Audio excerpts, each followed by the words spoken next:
conhecidos os sinais e maravilhas que Deus, o Altíssimo, fez para comigo.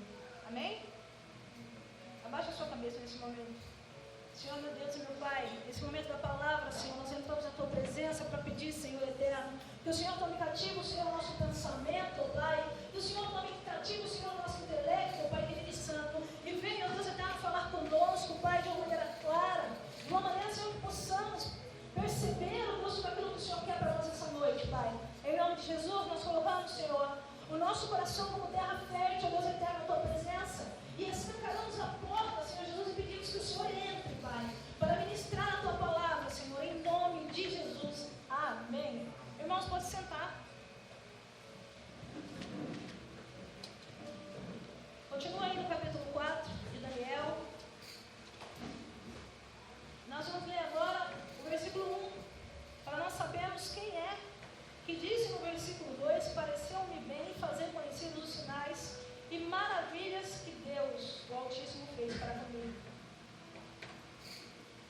Diz assim o versículo 1: o rei Nabucodonosor a todos os povos, nações e homens que moram em toda a terra, paz vos seja multiplicada. Pareceu-me bem fazer conhecidos os sinais e maravilhas que Deus, o Altíssimo, fez para comigo. Quão grandes são os seus sinais e quão poderosas as suas maravilhas. O seu reino é um reino sempiterno, e o seu domínio de geração em geração.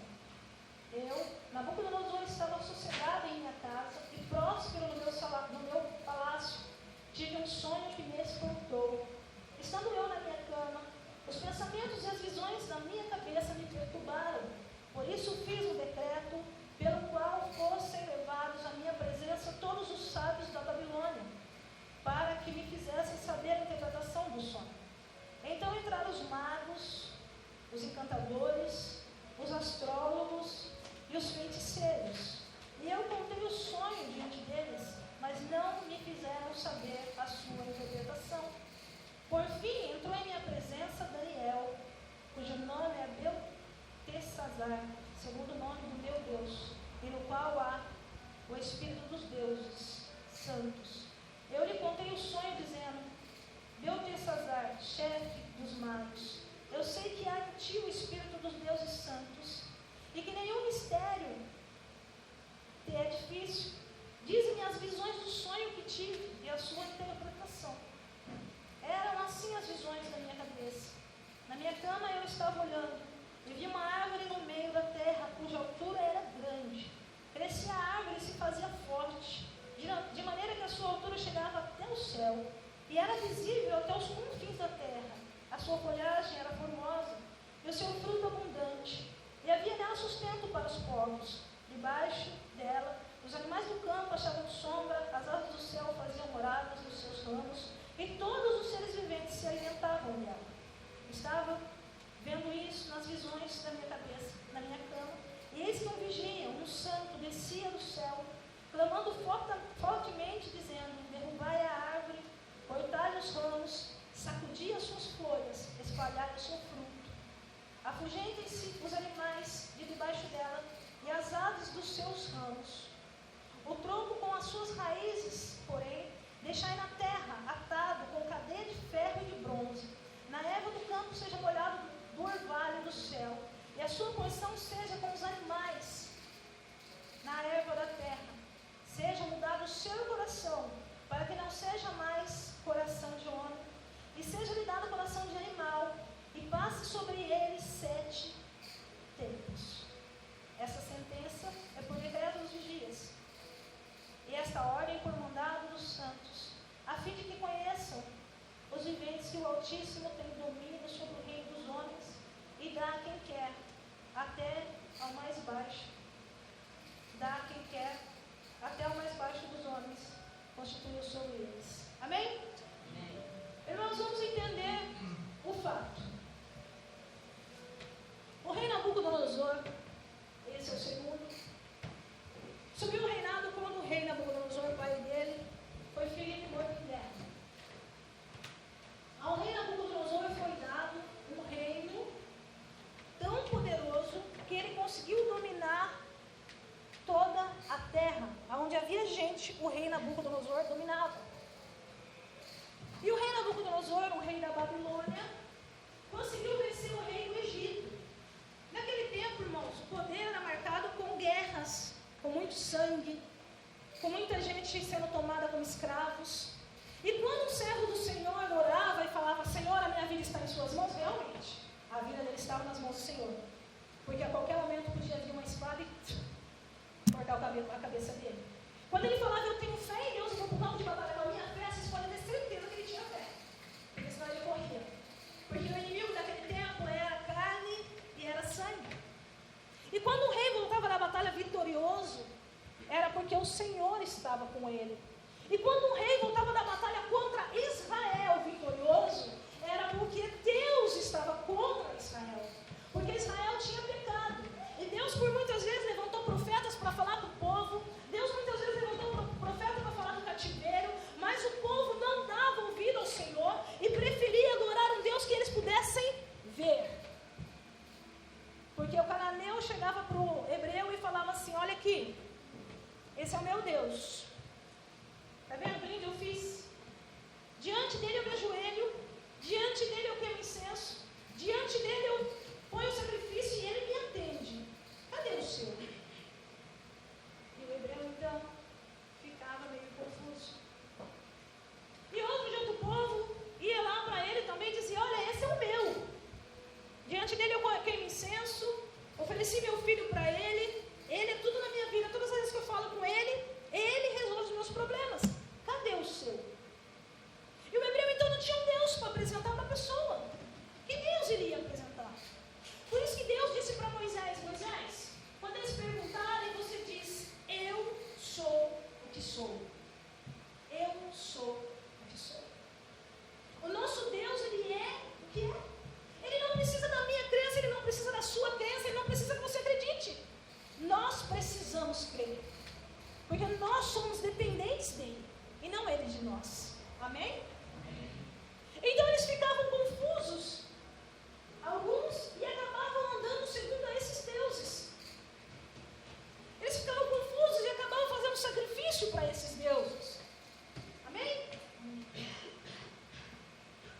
E Nabucodonosor, irmãos, era um rei pagão. Era um rei que não adorava o Deus de Israel. Mas na época do reinado dele, ele trouxe alguns jovens cativos de Jerusalém, e entre eles príncipes. E no meio deles veio Daniel. E todo mundo falava que não tinha sonho que Daniel não pudesse interpretar. E o rei então teve essa visão, esse sonho, e a palavra diz que ele se perturbou. E começou a chamar os magos, os feiticeiros, os videntes, os astrólogos do reino. E ninguém sabia interpretar o sonho dele. Porque ele disse: vai ter que falar o sonho e ele dar a interpretação. Então aquele povo que ficava ao redor dele, os encantadores, começaram a ficar com medo. Porque quando tinha alguma coisa para desvendar para o rei que eles não conseguiam, a cabeça deles rolava. Não conseguiu? E além de desvendar, ele tinha que convencer o rei que aquilo era verdade mesmo. Porque se falasse qualquer coisa para o rei e ele voltasse que não era verdade, chamava a outra turma de mago, que essa já foi. Amém? Então o rei ficou muito perturbado e ia o mago na frente dele e falava assim: meu senhor, fala o sonho. E ele falava: não. Você é mago? Eu sou vidente. Eu tenho o sonho. Mas senhor, o senhor precisa me falar o sonho. Não. Mas não há Deus que possa fazer isso. O Senhor nem falar o sonho que a gente interpreta, não há Deus que possa fazer isso. E foi passando os tempos, foi passando os dias, e o rei Nabucodonosor então deu uma ordem: peguem todos os magos, videntes, astrólogos, feiticeiros do reino, que se não aparecer aqui um diante de mim que decide o que eu sonhei e fale para mim o que é, eu vou matar todos eles. E eles começaram a correr de um lado para o outro, ficaram tudo preocupados: e agora o que nós vamos fazer, meu Deus do céu? E alguns até tentaram estar na frente de Nabucodonosor para tentar, né? Já que eu vou morrer mesmo, eu vou lá fazer alguma coisa. Não deu certo. Aí falaram para ele: meu senhor, tem um rapaz que veio de Jerusalém, está no cativeiro, e ele diz, as pessoas dizem dele que ele tem o espírito dos deuses, porque eles sempre usavam Deus no plural, deuses, porque eles adoravam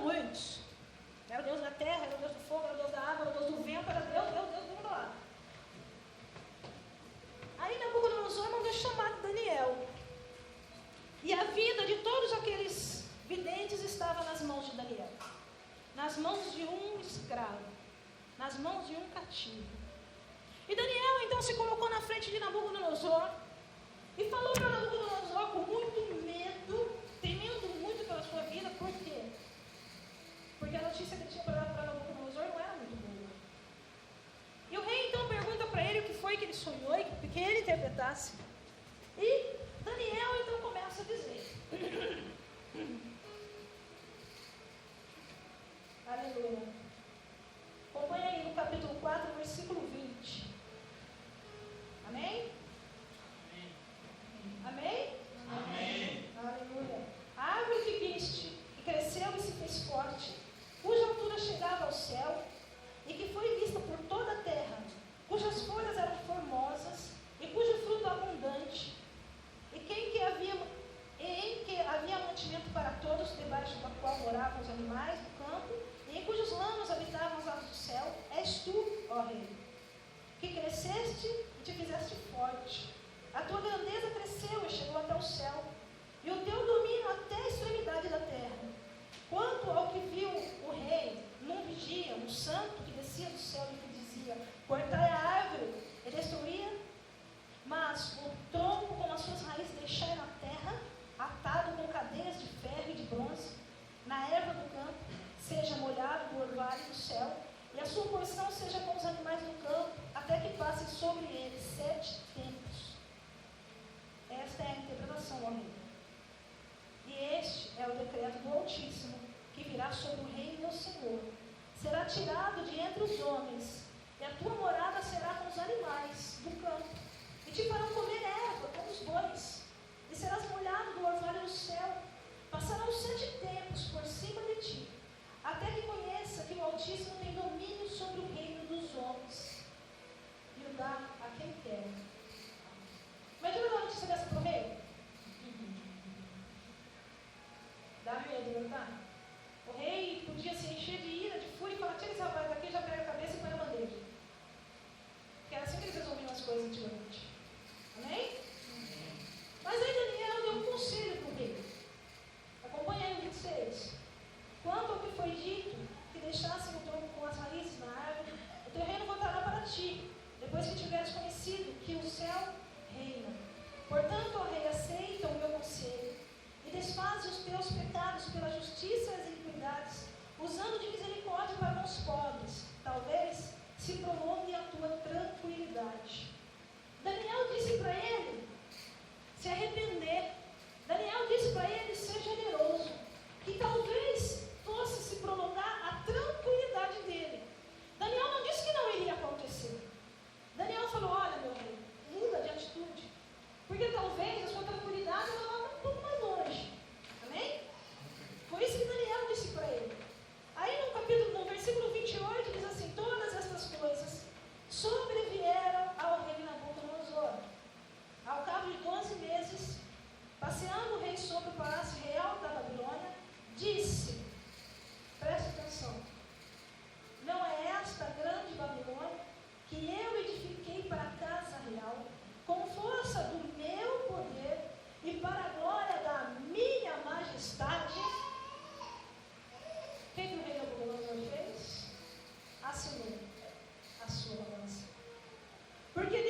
engordando como os animais do campo.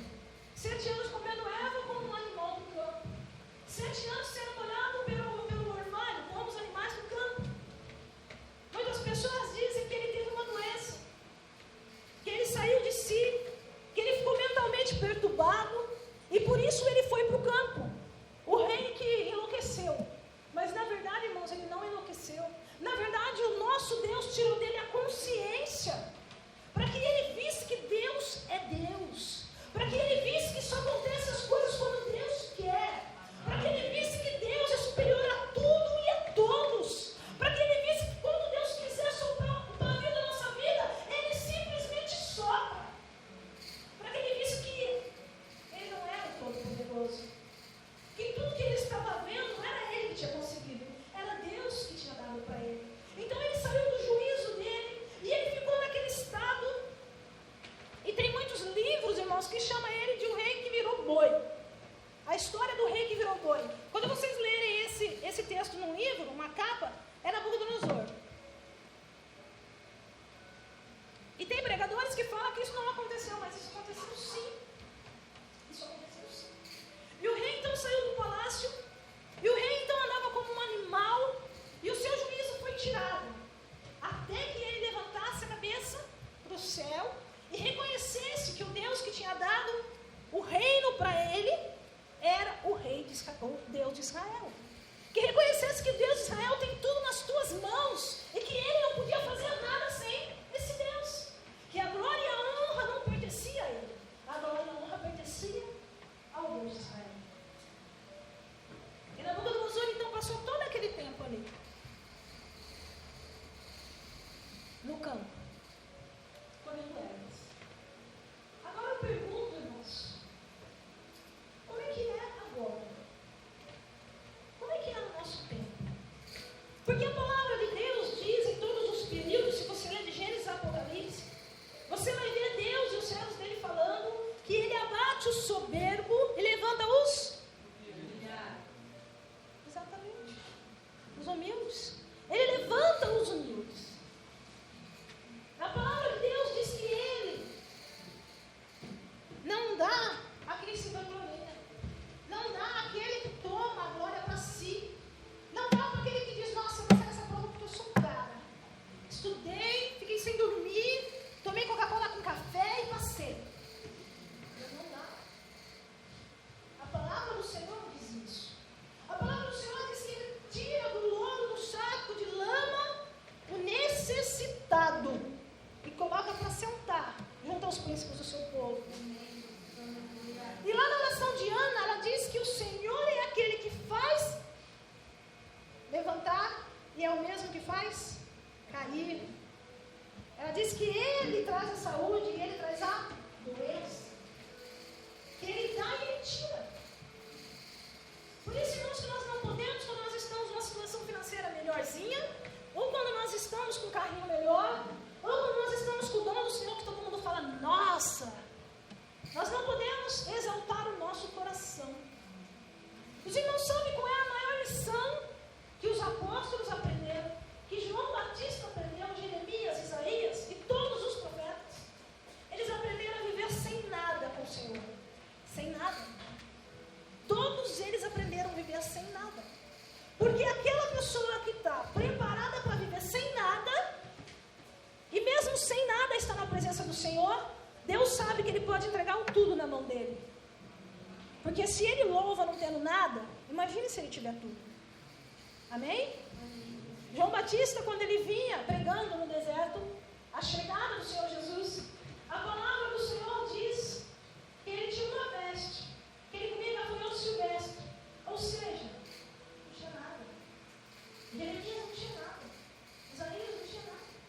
E por que hoje em dia os pastores acham que eles têm que andar de carro do ano?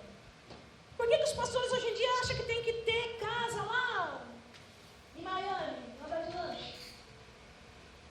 Que Deus é esse? Irmãos, se Deus tirou o rei do trono para mostrar para esse rei que ele é Deus, você imagina o que ele faz conosco quando nós esquecemos que ele é Deus? Imagina. O mesmo período que o rei Nabucodonosor passou,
portas.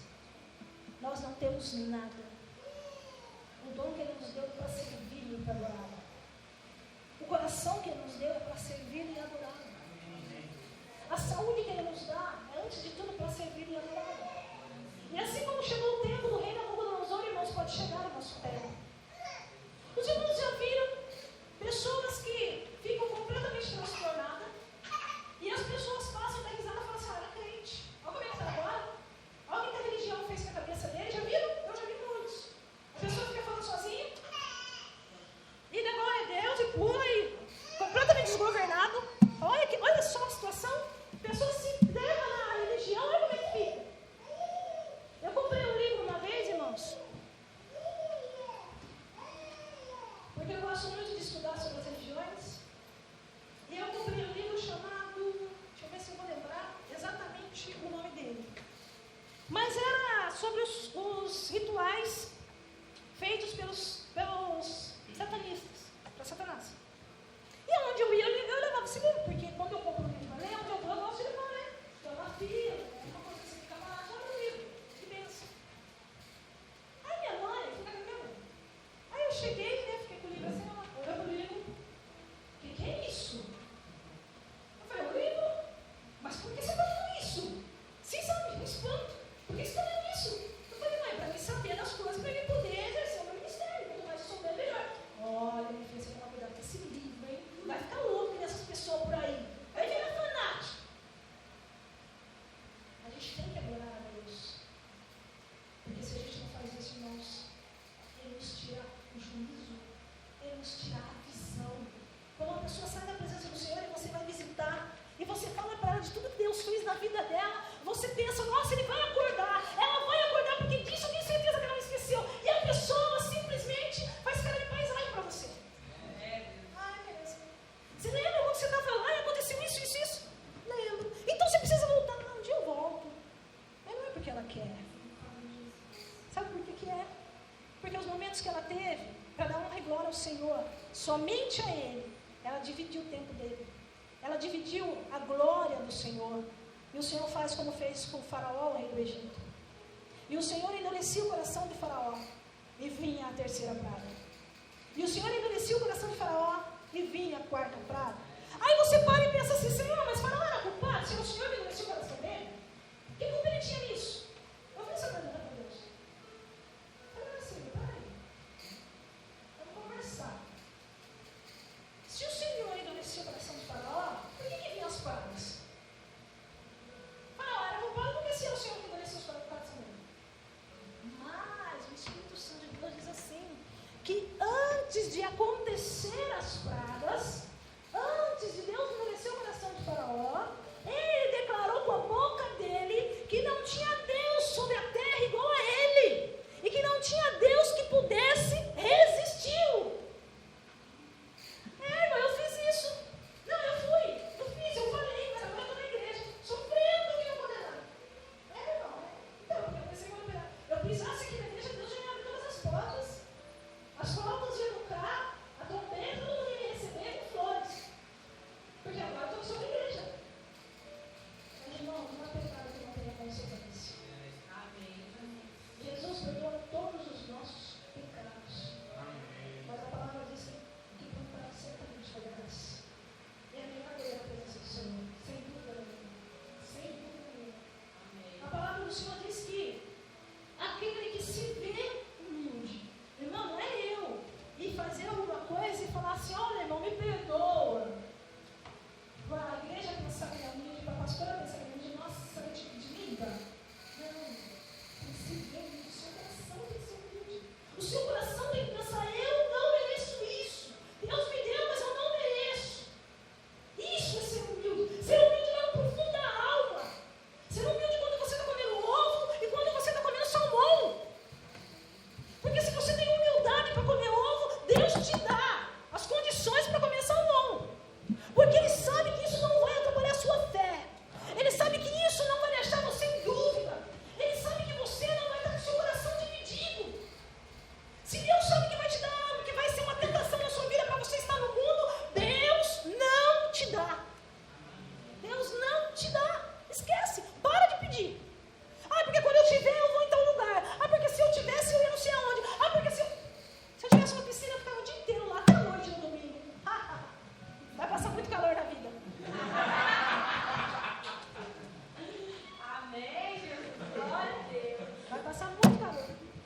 puxa vida, se eu tivesse um carro, olha, dava para mim ir e voltar dessa cidade que meu namorado mora rapidinho.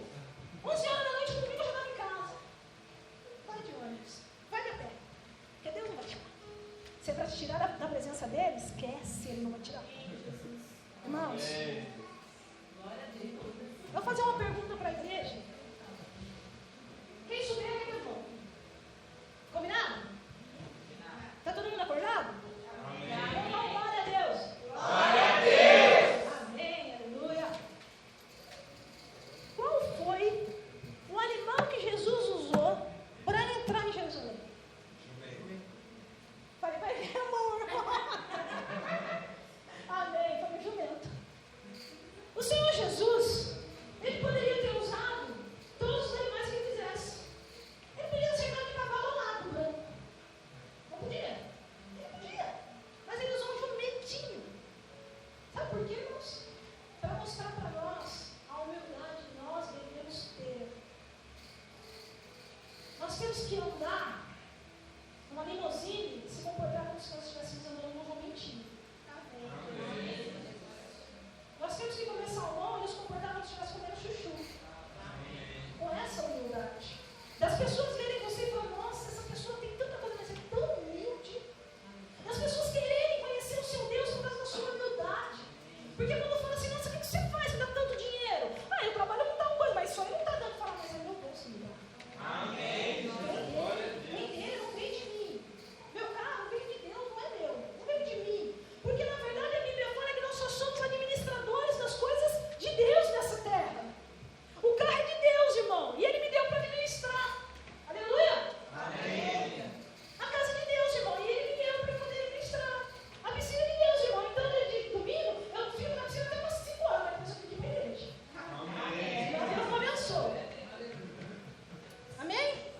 O dinheiro é de Deus, mas ele me deu para administrar. Quando nós cremos assim, irmãos, quando nós sabemos que Deus pune aquele que tem orgulho, aquele que é soberbo, aquele que nega ajuda, aquele que vira a cara para o irmão, aquele que se acha maior que todo mundo. Quando nós colocarmos isso dentro do nosso coração e deixar esse sentimento que é a raiz lá dentro, aí nós seremos pessoas mais que abençoadas na presença do Senhor. Porque isso é o que Satanás mais usa contra nós. Ele usa as pessoas para nos desafiar. Ele usa as pessoas para nos afrontar. Irmãos, eu estava orando já há alguns meses e falando com o Senhor o seguinte. Eu era, essa sexta-feira, gerente de uma empresa, no RH, já fazia 10 anos. E muitas coisas eu fazia contra a minha vontade, porque eu conhecia a lei. E muitas vezes, quando nós estávamos em reunião com os donos, eles falavam, não, você vai lá e fala isso. Eu falava, mas está errado. A lei diz isso, isso, isso. A lei diz, mas ele não sabe. Vai lá e faz. Eu só pegou um atestado, trouxe um atestado lá do Marugate. E eles marcam a consulta. Ah, mas peraí, a pessoa foi numa consulta, demorou o quê? Ela meia hora. Eu falei, peraí, Marugate, sabe o que é Marugate? É um dia inteiro para conseguir ser resultado. E eles se comparavam com uma pessoa. Não, presta atenção. Uma pessoa que pode chegar em qualquer clínica particular e pagar uma consulta particular, ela que ela quer. Não, mas eu vou ver. Peraí, não é assim. E eu então comecei a ser uma pedra no sapato deles. Porque eu era legado e eu não queria fazer o que eles falavam. Porque para mim o que é justo é justo. É ser humano, não é número. Porque o filho ficou doente em casa, tinha que largar tudo e terminasse o carro primeiro. Não, peraí, é filho dele. Tem outro, põe no lugar, é filho dele, é mais importante que tudo. Não, não é assim não, precisa trabalhar para o filho poder comer. Como se a empresa dele fosse a última, a única na face da terra. E isso vinha me incomodando demais. E até na quinta-feira, eles me deram uma ordem e eu ia sair, porque foi a audiência do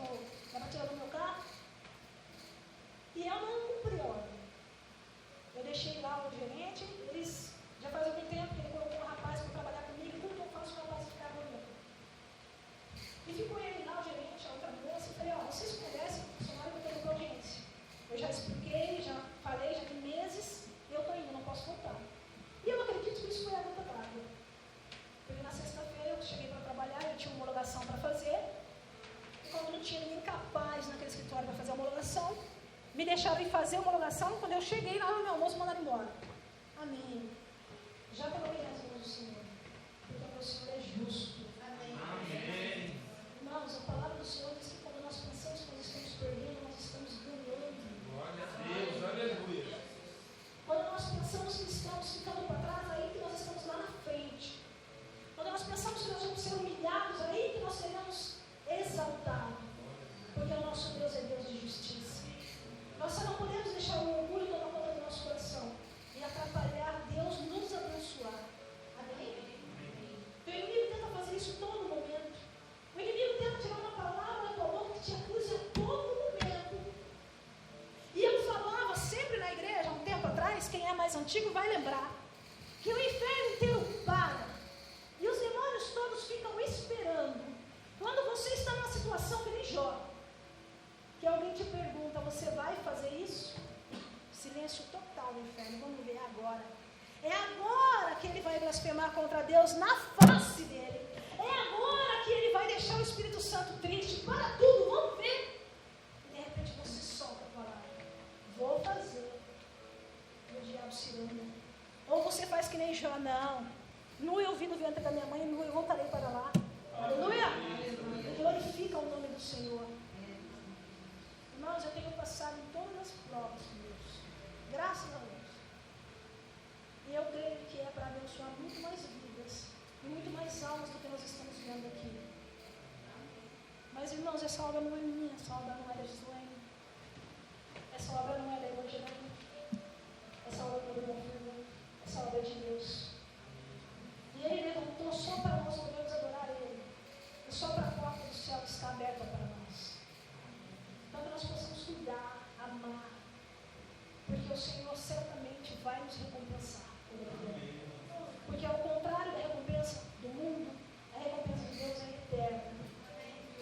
Ao contrário do bem-estar do mundo, o bem-estar que nós vamos ter na presença do Senhor vai ser eterno. Ao contrário da glória do mundo, que hoje você está lá em cima, daqui a pouco você está lá embaixo, porque você não fez o que o outro mandou. Ao contrário, quando você estiver na glória com o Senhor Jesus, você vai ver que você é importante lá. E que Deus fez tudo por você. Amém? Mas nós só vamos chegar nessa fase, nós só vamos chegar nesse dia, quando aqui na terra nós reconhecemos que Ele é o Senhor das nossas vidas. Que é por Ele que nós vivemos. Que é com Ele que nós devemos estar. E que é por Ele que nós devemos largar todo o pecado, todo o orgulho, toda a soberba, e nos entregarmos nos braços dEle e ter certeza que Ele pode mudar tudo aquilo que está em nós e que não agrada aos olhos dEle. Amém? Fica de pé em nome de Jesus.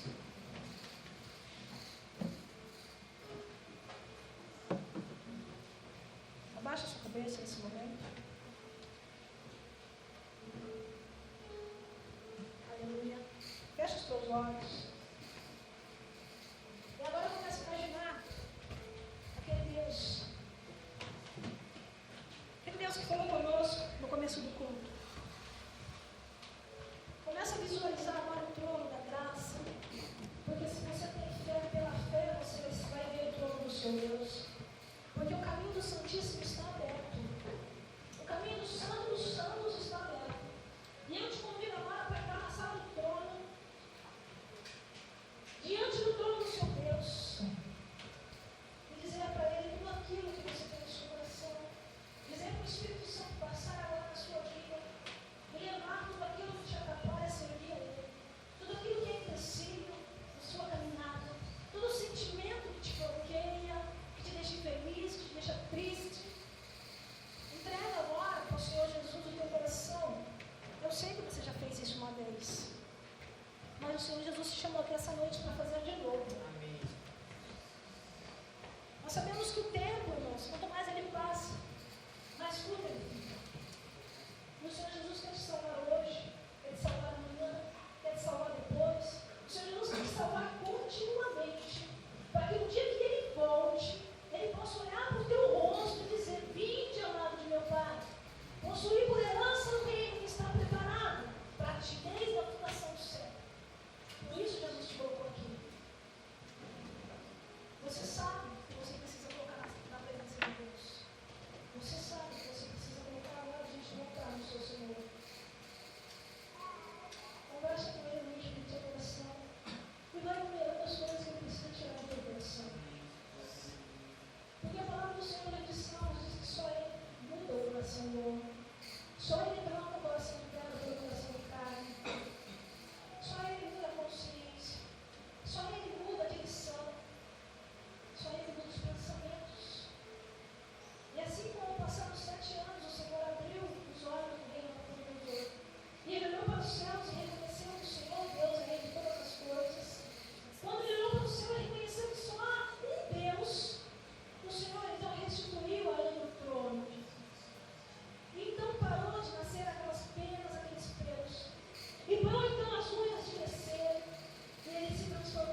Olhe para o seu Deus e reconheça que só Ele pode pedir na tua vida.